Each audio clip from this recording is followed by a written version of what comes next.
nin ayaa maalin wuxuu doonay inuu dadka ka maadaysto suuqii buu soo gala nin oday uu arkay oo gar dheer iska loo meel fadhiya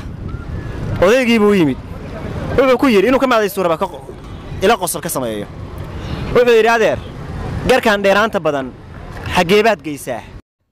habeenkii marka aad seexanaysid wuxuu ku yiri adeer garkayga uma fiirsan meeshuu habeenku markaan seexanayo uma fiirsan meeshuu garku aado laakiin waan soo fiirinayaa meeshaan garka dhigo bari subax baan jawaabta ku siinayaa subaxnimadii markii la gaaray ayaa odaygii wiilkii suuqii dhanka baara markii dambe uu hela markaas wuxuu ku yiri markuu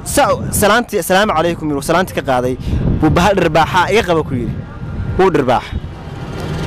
wiilkii wuxuu maxaa adeer dhacay maxay dhirbaaxaysaa soo yiri 40 sano garkaygaas meel aan dhigo ma garanayn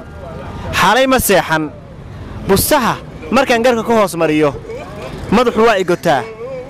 haddaan ka kormariyana qof la sirqiyo camal baa noqdaa waxaas oo dhan adaa sabab u ahaa alla qof iga dambeeya kuguma sallido inkaar yahay buu ku yiri